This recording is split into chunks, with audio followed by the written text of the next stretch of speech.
चरणों से पवित्र हुई इस पावन धरा को, जिसे राघोजी भागरे, श्री कृष्णाजी राव जैसे क्रांतिकारियों ने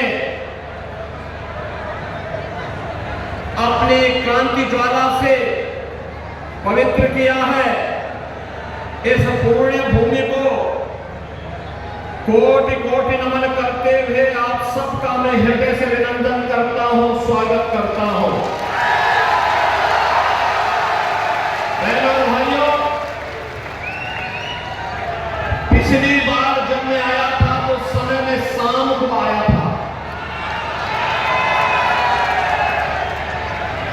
और इस बार मैं आया हूं तो लोकसभा चुनाव में भारतीय जनता पार्टी और एनडीए के प्रत्याशी के लिए तो चंद्रशेखर बावनकुळे जी मुझे दोपहर में आपके बीच लेकर के आए हैं। ये चीजें दिखाती है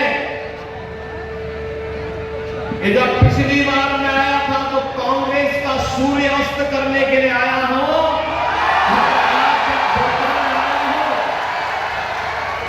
मान के चलिए भारत के अंदर छत्रपति शिवाजी महाराज के द्वारा जिस हिंदवी स्वराज की स्थापना की थी मोदी जी के नेतृत्व में, अब वह बनकर के रहेगा, कोई माई का लाभ उसको रोक नहीं पाएगा।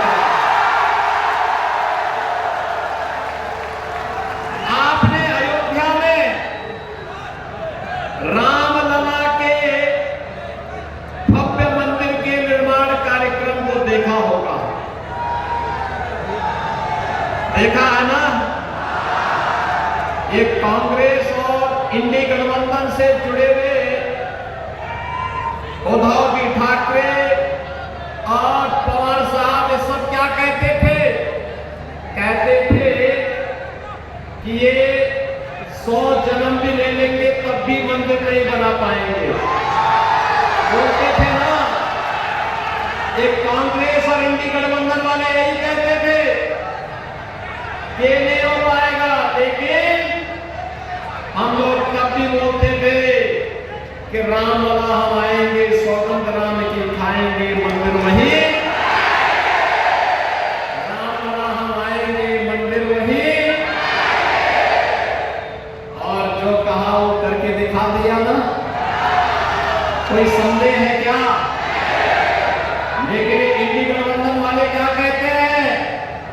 पहला भाइयों, दो बातें खतरनाक इनके मुंह से निकलती हैं। एक तो कहते हैं कि राम मंदिर अगर कांग्रेस गठबंधन की सरकार बनी तो फिर राम मंदिर को क्या करना है ये हम तय करेंगे। हमने कहा देखो, रामलला तुम्हें इस लायक छोड़ेंगे ही नहीं कि तुम दिल्ली पहुंच सको।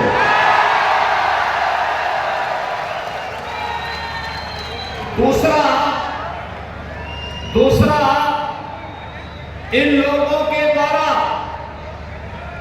हमेशा प्रयास किया गया, ये डराते थे, कहते थे कि राम मंदिर हिंदुओं के पक्ष में अयोध्या का फैसला आ गया तो दंगे हो जाएंगे, खून की नदियां बह जाएंगी। और बहनों और भाइयों, अयोध्या में माननीय उच्चतम न्यायालय का फैसला राम मंदिर के पक्ष में आया। प्रधानमंत्री जी ने कृपा करके वहां शिलान्यास भी किया, राम मंदिर का निर्माण भी हुआ, रामलला विराजमान भी हुए, कहीं तिनका नहीं हिला, तिनका नहीं हिला। हमका तो बात बहुत दूर की है। और मैं इन इंडी गठबंधन वालों को भी कहना चाहता हूं, उत्तर प्रदेश में तो पिछले 7 वर्ष में कोई दंगा ही नहीं हुआ। अगर हम लोग रामलला को आप सबके आशीर्वाद से, भारत की जनता के आशीर्वाद से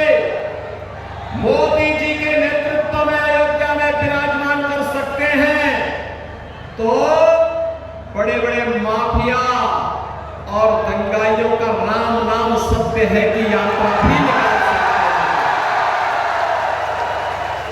और ये हुआ है ना, देखो पहले जो बड़े बड़े माफिया वहां पर सत्ता का संचालन करते थे, धमकाते थे, अराजकता फैलाते थे, बेटी और व्यापारी की सुरक्षा के लिए खतरा बने रहे थे, वहां के विकास के बैरियर बने रहे थे, हमने बुलडोजर चला करके एक झटके में उनकी सफाई कर दी। आज आप देख रहे होंगे उत्तर प्रदेश में सारा पितरवाद समाप्त हो गया। अब वहां दंगा का कोई सोचता ही नहीं है। अब तो बहनों और भाइयों, उत्तर प्रदेश में कोई सड़क पे नमाज भी नहीं पढ़ता।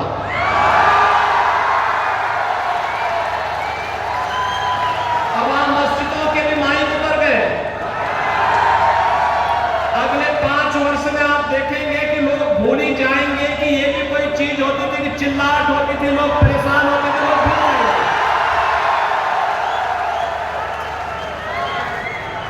बहनों और भाइयों, हमें अगर एक भारत श्रेष्ठ भारत बनाना है तो सबकी भावनाओं का सम्मान करना होगा, भारत के महापुरुषों को सम्मान देना होगा, भारत के देवी देवताओं को हर हाल में उनके प्रति आदर का भाव रखना होगा, हर बेटी को पूरी सुरक्षा देना होगा, हर व्यापारी को संरक्षण देना होगा, हर युवा के हाथ को रोजगार देना होगा, हर चेहरे पर खुशहाली लाना होगा। और यही तो छत्रपति शिवाजी महाराज का हिंदवी स्वराज का पाठ है।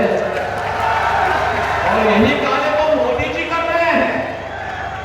पिछले 10 वर्ष में हमने बदलते हुए भारत को देखा है। बहनों भाइयों, ये नया भारत, इस भारत में दुनिया के अंदर भारत का सम्मान बढ़ा है, सीमाएं सुरक्षित हुई है,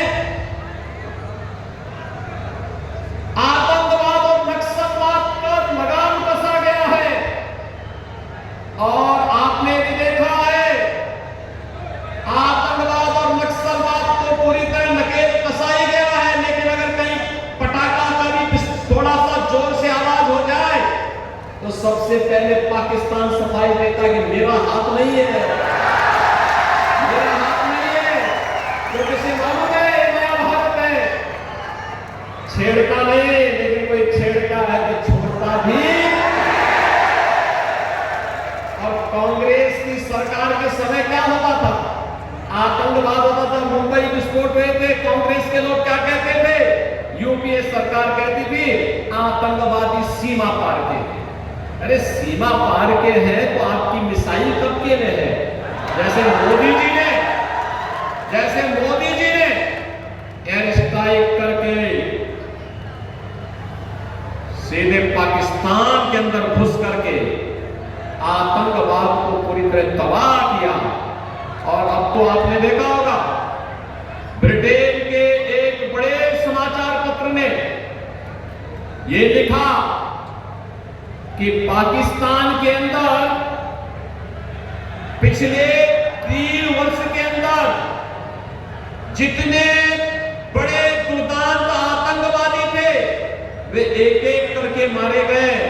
और मारने वालों में भारत की एजेंसी का हाथ है। वह जो हमारा दुश्मन है हम उसकी पूजा थोड़े करेंगे। अरे कोई हमारे लोगों को मारेगा, कोई हमारे लोगों को मारेगा तो हम उसको पूजेंगे नहीं भाई, हम भी तो उसको वही करेंगे जिसका वो हकदार है, जिसका वो हकदार है। और वही हो रहा है। और अब तो पाकिस्तान को, पाक अधिकृत कश्मीर को बचाना मुश्किल हो रहा है।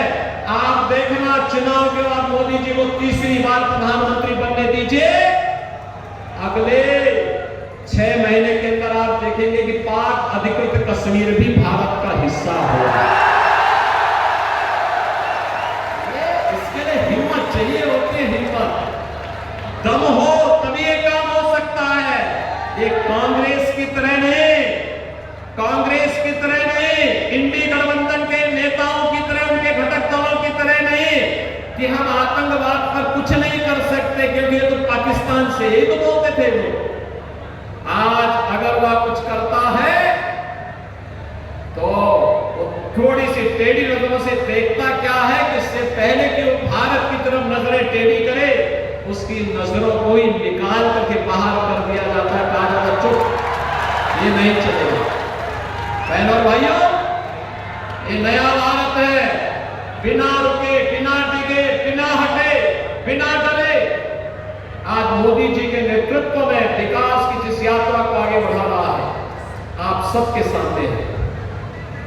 अभी मैं देख रहा था मुंबई से नागपुर का समृद्धि एक्सप्रेस है, मैं देख रहा था महाराष्ट्र के अंदर इंफ्रास्ट्रक्चर मोदी जी के नेतृत्व मार्गदर्शन में माननीय गडकरी जी ने कितना अच्छा इंफ्रास्ट्रक्चर दिया। हाईवे का, रेलवे का कितना अच्छा इंफ्रास्ट्रक्चर हुआ है।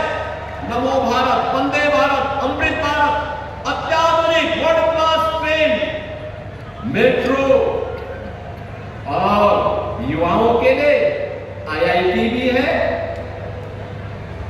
आईआईएम भी है, triple IT, NIT, world class university, AIIMS, दोनों कार्य एक साथ हो रहे हैं। लोगों को अच्छी स्वास्थ्य सुविधा भी मिल रही है और एजुकेशन के बेहतरीन संस्थान भी आज प्राप्त हो रहे हैं। हर घर नल भी है और नल पर जल भी है। बहनों भाइयों,